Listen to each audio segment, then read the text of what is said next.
Assalamualaikum warahmatullahi wabarakatuh.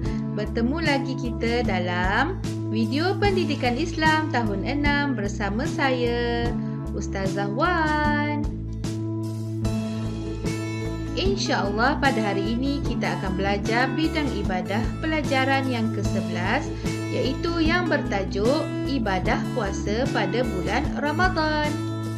Murid-murid bolehlah merujuk buku teks pendidikan Islam tahun 6, muka surat 115 hingga 121. Sebelum kita meneruskan pembelajaran kita, marilah kita lihat apakah objektif pembelajaran kita pada hari ini.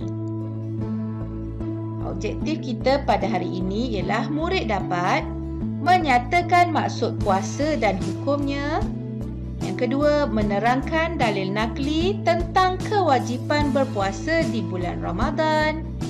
Yang ketiga, menjelaskan syarat-syarat wajib puasa dan syarat-syarat sah puasa. Yang keempat, menghuraikan rukun dan sunat puasa. Yang kelima, menganalisis perkara yang membatalkan puasa. Yang keenam, membincang dan menghayati hikmah puasa.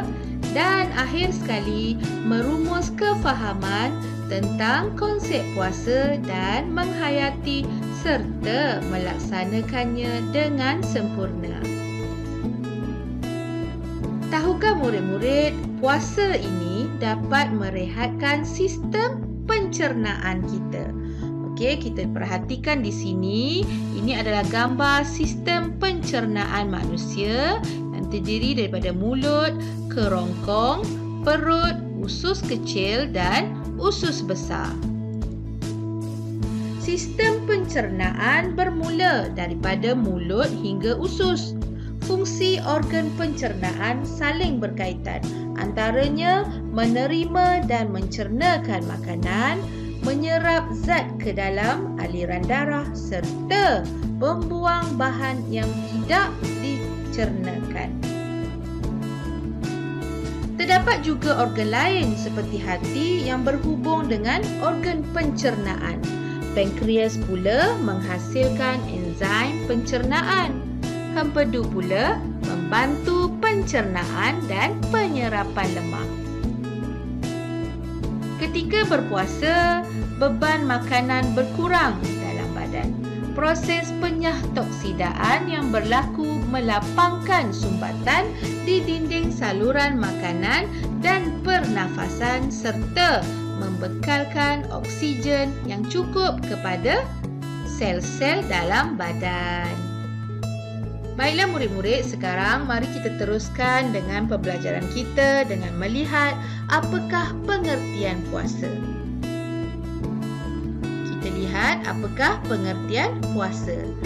Puasa ialah menahan diri daripada perkara yang membatalkan puasa, bermula daripada terbit fajar hingga terbenam matahari berserta dengan niat dan syarat-syarat tertentu. Apakah hukum puasa? Ya, puasa hukumnya wajib kepada orang yang cukup syarat.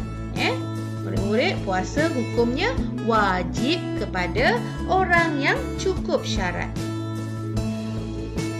Okey murid-murid, ibadah puasa Ramadan ini telah disyariatkan pada tahun kedua Hijrah.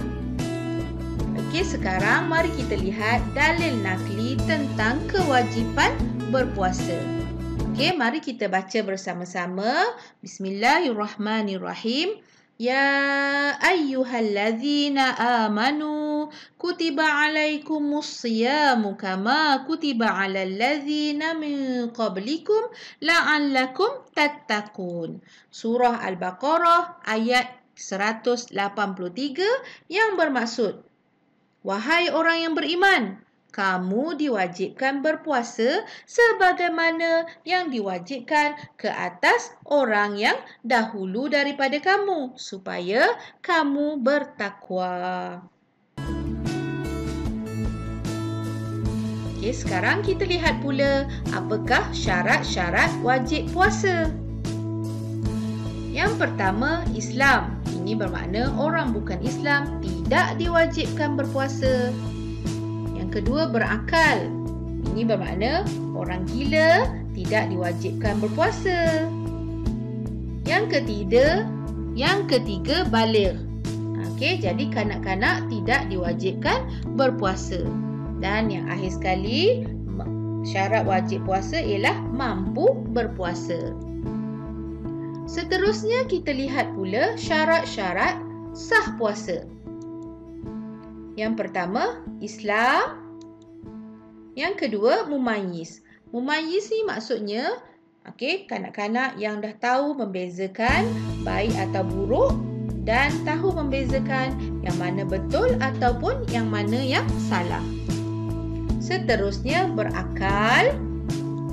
Dan yang terakhir, syarat sah puasa yang terakhir ialah suci daripada haid, nifas dan wiladah. Ini adalah untuk perempuan. Okey, sekarang kita lihat pula apakah rukun puasa. Rukun puasa ada dua. Okey, rukun puasa ada dua. Yang pertama, niat. Bila kita nak niat? Okey, niat dilakukan pada malam hari hingga sebelum terbit fajar. Ingat ya murid-murid, niat dilakukan pada malam hari hingga sebelum terbit fajar. Okey, sekarang mari kita baca niat puasa bersama-sama. Nawaitu shauma ghadin an adai fardi syahri ramadhana hazihi sanati lillahi ta'ala. Okey, lagi sekali. Nawaitu shauma ghadin an adai fardi syahri ramadhana hazihi sanati lillahi ta'ala. Sahaja aku berpuasa esok hari bagi menunaikan fardu bulan Ramadan tahun ini kerana Allah Ta'ala. Okey, sekali lagi. Sahaja aku berpuasa esok hari bagi menunaikan fardu bulan Ramadan tahun ini kerana Allah Ta'ala. Okey, rukun puasa yang kedua ialah menahan diri daripada perkara-perkara yang membatalkan puasa, seperti memasukkan sesuatu ke dalam rongga yang terbuka. Seterusnya, mari kita lihat apakah sunat puasa. Kita disunatkan bersahur. Mentakhirkan sahur, maksudnya melewatkan sahur. Menyegerakan berbuka. Bila dah masuk waktu berbuka, kita segera berbuka puasa. Kita tak boleh nak kata kita nak pahala lebih, maka kita pun berpuasalah sampai pukul 9 malam. Tak boleh. Seterusnya, berdoa sebelum berbuka. Walaupun perut kita lapar, jangan lupa baca dulu doa sebelum berbuka. Seterusnya, disunatkan berbuka dengan rutab. Apa maksud rutab? Rutab ialah buah kurma basah. Ataupun kita disunatkan berbuka dengan tamar. Apa itu tamar? Tamar pula ialah kurma yang telah dikeringkan. Seterusnya, sunat puasa yang seterusnya, menjauhi perkara-perkara yang membatalkan puasa. Kita hendaklah menjauhi perkara-perkara yang boleh menyebabkan puasa kita batal. Seterusnya, mengelakkan diri daripada perkara-perkara yang mengurangkan pahala puasa. Contohnya macam kita mengumpat ataupun tidur yang berlebih-lebihan. Kita disunatkan membaca Al-Quran dan seterusnya menunaikan solat tarawih. Okey murid-murid, sekarang mari kita lihat pula apakah perkara-perkara yang membatalkan puasa. Kalau kita lakukan, nanti puasa kita akan terbatal. Okey, jadi kita jangan lakukan perkara yang membatalkan puasa. Okey, apakah perkara yang membatalkan puasa? Mari kita lihat bersama-sama. Yang pertama, makan dan minum dengan sengaja. Okey, makan dan minum dengan sengaja pada siang hari. Okey, seterusnya muntah dengan sengaja. muntah dengan sengaja ni maksudnya kita jolok kerongkong kita sehingga mengeluarkan makanan ataupun apa-apa yang kita telah makan tadi, kita muntah dengan sengaja, maka batallah puasa kita. Haid, nifas dan wiladah. Keluar haid, nifas dan wiladah ini untuk orang perempuan. Seterusnya gila, mabuk atau pengsan sepanjang hari.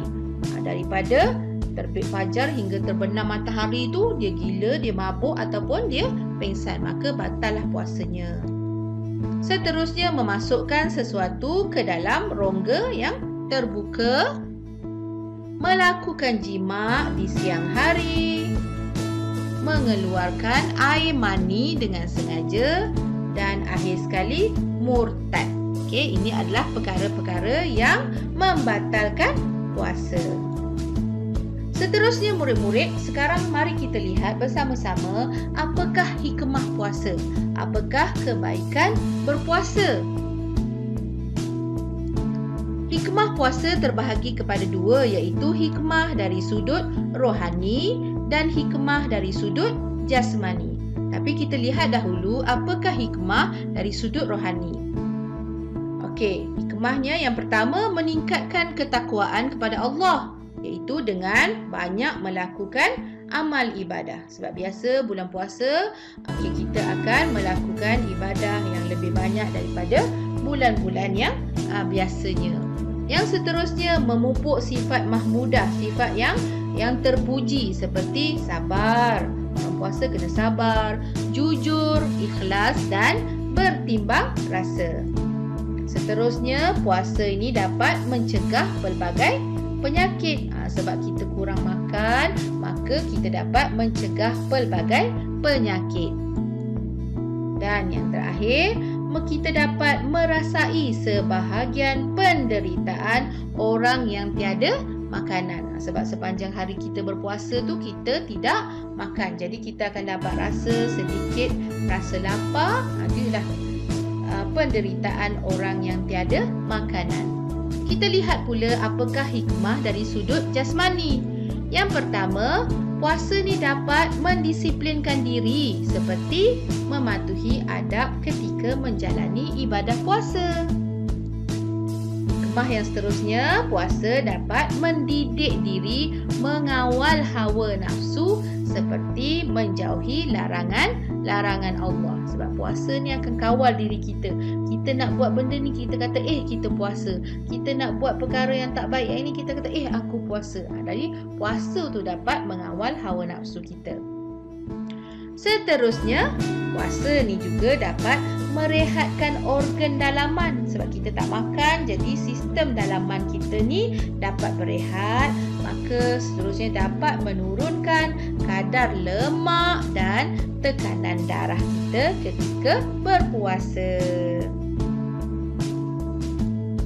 Okey, akhir sekali murid-murid, amalan berpuasa yang dilakukan dengan ikhlas dapat meningkatkan ketakwaan kepada Allah dan memberikan kebahagiaan di dunia dan di akhirat. Sekian dulu untuk kali ini. Terima kasih kerana sudi menonton video Ustazah.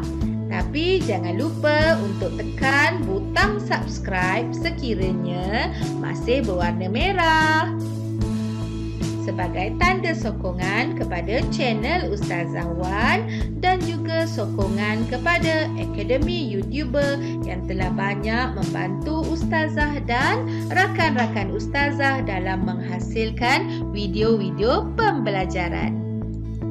Jumpa lagi. Assalamualaikum.